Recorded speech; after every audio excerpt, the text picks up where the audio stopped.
Now, from a tariff war, as we discussed earlier in the program, to tax cuts for the rich, is there method in Trump's MAGA-nomics? Our next guest thinks so, and he's calling it his, quote, weapon of mass distraction. NYU professor, entrepreneur, and podcast host Scott Galloway joins Hari Srinivasan to break down what Trump's head-spinning, constantly shifting economic policies mean for the state of American finances. Christian, thanks. Scott Galloway, thanks for being back with us. Last time you and I spoke, we were talking about your book, Adrift. And at that time, you said, America as a country isn't lost, but rather adrift and unmoored. And I wonder, since that time, has your assessment changed? Well, you could argue that it's found direction. Unfortunately, I think the direction is more a direction around change towards a quarter of each party. Democrats are just as guilty of this as Republicans, are in favor of an autocrat as long as that autocrat shares their views. And I think that's sort of come to fruition here. I think the superseding of our checks and balances of different branches of government, such that one political party that is in control can sort of bypass the traditional constitutional measures or safeguards, reflects that America has become, if you will, more open or accepting to the notion of an autocracy. I think we are pretty much in a full kind of, call it maybe most generously, autocracy light, and much of America voted for this. Do you think that, say, for example, what's happening in the stock market is a reflection of people's dissatisfaction with this direction that you're talking about? I mean, I think the S&P's had one of its worst weeks ever. All the gains that we had since the election have practically been wiped out. I wouldn't say it's dissatisfaction, because that implies that they're upset about it. The market is pretty unemotional and is focused on increasing earnings, and people will buy stocks regardless. Sentiment sort of takes a backseat to financial considerations. I think what's happening in the market is, first off, you have to acknowledge that even with these drawdowns, the market is still substantially up from where it was just 6 months ago. It has come back from pre-election. The Trump bump has been wiped out. I think what you're seeing, quite frankly, is a couple of things. The market just may have gotten, quite frankly, overvalued. But I think the thing that kind of triggered the sell-off, if you will, is what appears to be irrational, non-economic decisions around tariffs, where we're basically ripping up these 80-year-long alliances with trusted economic partners that engage in mutually beneficial trade, and that these are not only a bad idea in the specific agreements we're ripping up, but America is losing a very important brand association for economic relationships or geopolitical negotiations, and that is one of consistency. You know, there was an estimate by the Yale Budget Lab that these tariffs are going to cost average households somewhere between $1,600 and $2,000 every year. It's also estimated to reduce our GDP as much as $110 billion a year. You know, and one of the lines of thinking that I hear from members of the administration is, look, if these short-term hits can get us better leverage to try to negotiate longer-term prosperity for America, this will have been worth it. Does that make sense? Well, to be fair, tariffs aren't all bad. Sometimes you need tariffs as a hammer to restore symmetry to an asymmetric trade relationship. Biden maintained the initial Trump tariffs. I think some of Trump's initial instincts around the asymmetry of the trading relationship between China and the U.S. were accurate. What this is, though, is just plain non-economic. I was a graduate student instructor in microeconomics in graduate school. We used to talk about tariffs, I imagine, the same way that professors in medical school talk about leeches. Like, can you believe they were stupid enough to actually think this would work? And the notion that we're putting ourselves in a position to negotiate some big, beautiful deal, I don't think it's going to work, because Trump tore up the Iran deal and now appears to want it again. The tariffs are off and on. I just don't think we're seen now as a reliable partner that can be counted on with the economic livelihood of your country. Think about Canada. We're not even able to give Canada a good reason for why he's doing this. The kind of the stated reason from the administration for what is tariffs that will hurt our economy and dramatically hurt the Canadian economy is that the unchecked the unchecked transfer of fentanyl across the Canadian border. You could take the amount of fentanyl that's come across the US-Canadian border and put it in a backpack. Estimates are that it's less than 1%. And to alienate your closest allies, think about Canada, Ari. It's the largest undefended border in the world. What does that tell you about our relationship to this point with Canada? They joined us in World War I. They were in World War II before us, training Allied pilots. They were side by side with us in Kosovo in our fights against the Taliban. Amazing economic prosperity. We have NBA and NHL teams in America and in Canada, respectively. And I love that question, Hari, that was presented by a Holocaust survivor around evaluating who are your real friends. And that is, it comes down to one question for her. Would they hide me? And that's a really puncturing, kind of rattling question to evaluate your friends by. But by that standard, Canada is one of our best friends. In the Iran hostage crisis, they hid American diplomats and under great personal risk ensured their safe escape from Iran. And they stayed behind. And had they been caught, there was a good chance they would have been hanged from cranes. So Canada has hid us. They are real friends. And for us to recklessly, irrationally, and inexplicably try to hurt them in exchange for what might be some big, beautiful deal, the damage here to unwind and repair will take the better part of the 80 years it took to make these amazing, prosperous relationships that, quite frankly, the administration, in my view, is irrationally taken for granted. So how does the world deal with this kind of uncertainty? So the VIX, which measures volatility as evidenced by trading and options, has spiked. And the Atlanta Fed has a metric for trying to project what GDP growth might look like in the coming year. In the last 45 days, it's gone from a projected growth of GDP of 4%, which is really robust growth, to negative 2.8. The economy is contracting faster than it has since the COVID lockdowns. Obviously, the markets are chilled. I think the silver lining here, I always like to ask myself, what could go right? Because over the medium and the long term, the majority of the metrics in the world do get better. And it's easy for someone like me to try and sound smarter than they are by always being negative. So I think it's an important question to say, what could go right? And I think the silver lining here is that Europe is in fact becoming a union because they realize they can no longer count on the military, economic umbrella or the geopolitical consistency of America. America spends about $800 billion.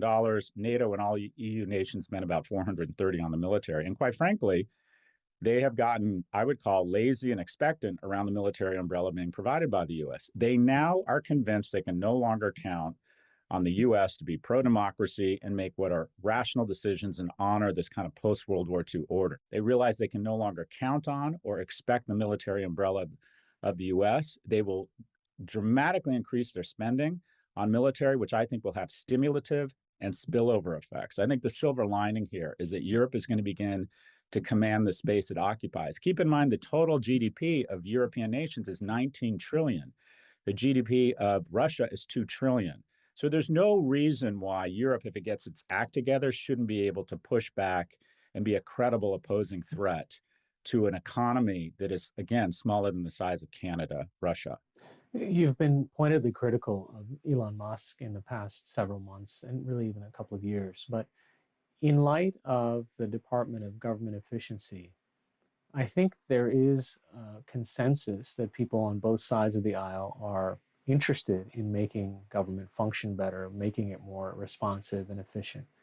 But what have you seen over the past couple of months that give you pause on whether this is going to have longer term effects and perhaps unintended consequences?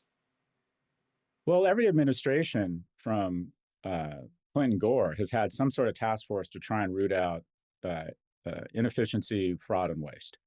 So far, if DOGE is an audit of the U.S. government, then the U.S. government has been issued a clean bill of health because this wall of receipts is surprisingly scant. The first one said claimed they were saving $8 billion. It ended up to be $8 million of spending that had already been spent. And then numbers 2, 3, and 4 on the list of DOGE receipts that have since been taken down were just blatantly false. The Wall Street Journal reports that so far DOGE has found $2.6 billion in cost savings. You could 6x the savings from DOGE to date by cutting off all subsidies to Tesla, which has cost taxpayers $15 billion. But I think it's more mendacious than that, Ari. I mean, yeah, we all like the idea of cutting waste, but I believe it's a misdirect. And that is, while we're all kind of have our hair on fire and looking over here at Doja, 2.6 billion, the indignance, the emotional upset of firing good people doing good work, or just the general incompetence of laying off air traffic controllers or firing people overseeing our nuclear stockpile and then trying to hire them back. I believe for the most part, it's a strategic weapon of mass distraction to get you to look over here as the Trump administration is planning to increase our deficit by $800 billion a year with tax cuts to the wealthy. All of this is a misdirect. It's sad, it's unfortunate, it's incompetent, these savings are illusory, right? But at the end of the day, I think it's a purposeful distraction from the tax cuts they are trying to put forward at the expense of future generations. Do you think that Elon is getting a net positive benefit from this? Because on the one hand, he has gained incredible proximity to power and, in fact, power for his $250 million contribution to the campaign. On the other hand, the value from Tesla shares have been evaporating because he seems to have alienated a huge chunk of the people that used to buy his cars. I think the political calculus here was miscalculated on his part. We were talking about Nike off mic. When Nike embraced Colin Kaepernick, which was a political position, they had done the math, and that is 2/3 of their revenue comes from people outside of the U.S. or people under the age of 30, none of whom thought the U.S. had it right on race relations. So they purposely tickled the censors or cemented their kind of progressive ideology among a customer base that they knew would appreciate that. Musk has made exactly the wrong calculation, and that is 3/4 of Republicans would never consider buying an EV anyway. His largest market is California, and sales are down 11%. In Europe, sales are off 75%, in Germany, and between 20 and 30 in other big EU markets.